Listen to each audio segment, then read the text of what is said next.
Next chapter आता है अपना एपी।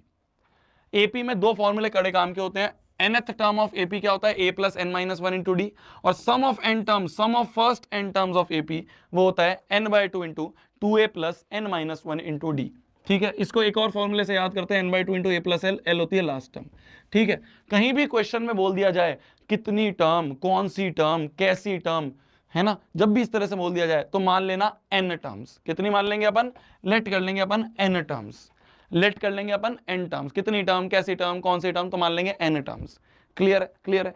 अगर इस तरह का फॉर्मूला आ जाए कि Sn हमें इस तरह से दे दिया या An इस तरह से दे दिया, तो कैसे करेंगे, n बराबर 1 2 3 रख दो, आंसर आ जाएगा, है ना। n बराबर 1 रख दिया तो S1 आ गया। S1 मतलब पहले का सम, मतलब पहला ही होता है। S2 मतलब पहले और दूसरे का सम, तो पहला 5 था और पहले और दूसरे का सम तो आ गया 14, तो दूसरा आ गया अपना -9, तो पहला और दूसरा मिल गया, इससे हम क्वेश्चन कर लेंगे। क्लियर है जी, क्लियर है जी। कितने 3 डिजिट नंबर हैं डिविजिबल बाय 7? 3 डिजिट नंबर कहां से कहां तक शुरू होते हैं, 100 से लेके 999 के बीच में आते हैं 3 डिजिट नंबर।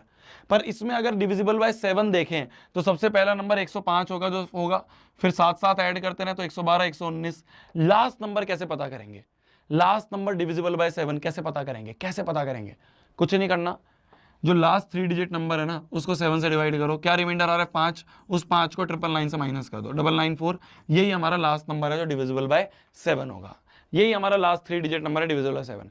तो कुछ नहीं करना होता, जिससे भी डिवाइड करना है तो सबसे बड़े वाले नंबर को उससे डिवाइड कर दो, जो रिमाइंडर आ रहा है माइनस कर दो, तो हमारा ये मिल गया। हमने ये देखा ये एपी में है, हमने देखा ये एपी में है, एपी में है, तो अगर एपी में है तो हम ये बता सकते हैं कितनी होंगी, तो कितनी टर्म्स, मैंने मान लिया n टर्म्स, तो तो ये पहली है, दूसरी है, तीसरी, और ये an, तो an की वैल्यू क्या आ गई, an की वैल्यू आ गई 994। यहां से हम इसको सॉल्व कर लेंगे, an को लिख देंगे a plus n minus one into d, n की वैल्यू आ जाएगी, n की वैल्यू आ जाएगी।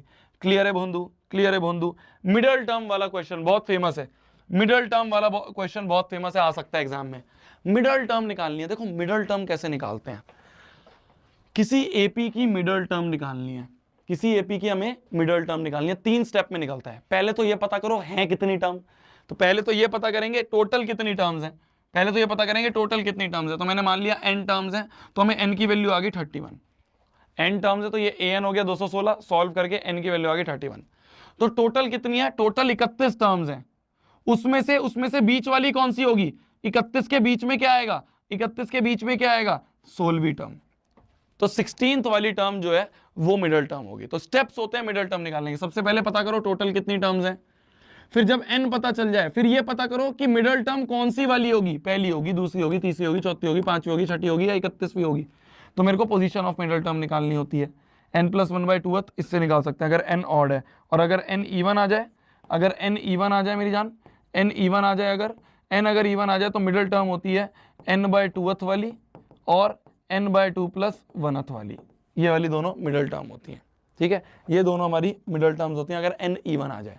यहाँ पे n ऑड था तो n प्लस 1/2 मतलब 16th टर्म मिडल है, मतलब 16वीं वाली जो टर्म है, 16th वाली जो टर्म है वो मिडल है। तो उसकी वैल्यू कैसे निकालेंगे, a16, तो a16 बराबर हो जाएगा a प्लस 15d, ये हमारा आंसर होगा, ये हमारा आंसर होगा। तो मिडल टर्म जब भी हमें निकालनी है मेरी जान 3 स्टेप में निकलेगा। पहले निकालो टोटल नंबर ऑफ टर्म्स, निकल गई, n बराबर 31 टोटल नंबर ऑफ टर्म्स आ गई। अब टोटल नंबर ऑफ टर्म्स में से बीच वाली कौन सी है, मैंने कहा 16th है बीच वाली। अब इस 16th की वैल्यू क्या है भाई, ठीक है 16वीं टर्म मिडल है, पर वो 16वीं टर्म है क्या, तो वो निकलेगा अपना a16 से a प्लस 15d से। क्लियर है, ठीक है, आंसर ही रटा हुआ है बच्चों को, तो 111 आंसर आता है, आंसर ही रटा हुआ है, 111 आंसर आता है। बताना है, हमें करना है, इसको सॉल्व करना है, ये सारे सम इक्वल टू 287। मैंने कहा ये तो एपी में आ रहा है, ये तो एपी में आ रहा है, अगला माइनस पिछला, अगला माइनस पिछला, अगला माइनस पिछला, चेक करा एपी में आ रहा है, एपी में आ रहा है। तो एपी का सम 287 है। सम का फॉर्मूला क्या होता है, सम का फॉर्मूला होता है n/2 into a plus L. n नहीं पता था कि ये टोटल कितनी टर्म्स है, ये नहीं पता था, तो पहले n निकाल लिया, टोटल मान लिया n टर्म्स हैं, तो n बराबर हो गया an बराबर हो गया x, तो यहां से n की वैल्यू आ गई x प्लस 2/3, n की वैल्यू आ गई x प्लस 2/3, है ना भाई। सम का फॉर्मूला क्या होता है, n/2 into a plus L. a पता था पहली टर्म, लास्ट टर्म पता था x, पर हमें n नहीं पता था कि टोटल कितनी टर्म्स है। तो टोटल टर्म्स कैसे पता करेंगे, मान लेंगे n टर्म्स है, तो an बराबर x, क्योंकि लास्ट टर्म a है, तो an बराबर x, n की वैल्यू आ गई, ये n की वैल्यू उठा के यहाँ पुट कर दी, n की वैल्यू उठा के यहाँ पुट कर दी, सॉल्व कर दिया, सॉल्व करके हमारे यहाँ से क्वाड्रेटिक बन जाएगी, इस क्वाड्रेटिक को सॉल्व करके हमारे x की वैल्यू आ जाएगी, एक्स हमारा नेगेटिव नहीं हो सकता, एक्स हमारा पॉजिटिव होगा। एक्स हमारा नेगेटिव नहीं हो सकता, एक्स हमारा पॉजिटिव होगा। अरे क्लियर है बंधु? तो इस तरह का सवाल भी ये आ सकता है, इसको एक बार रीड करके जाना।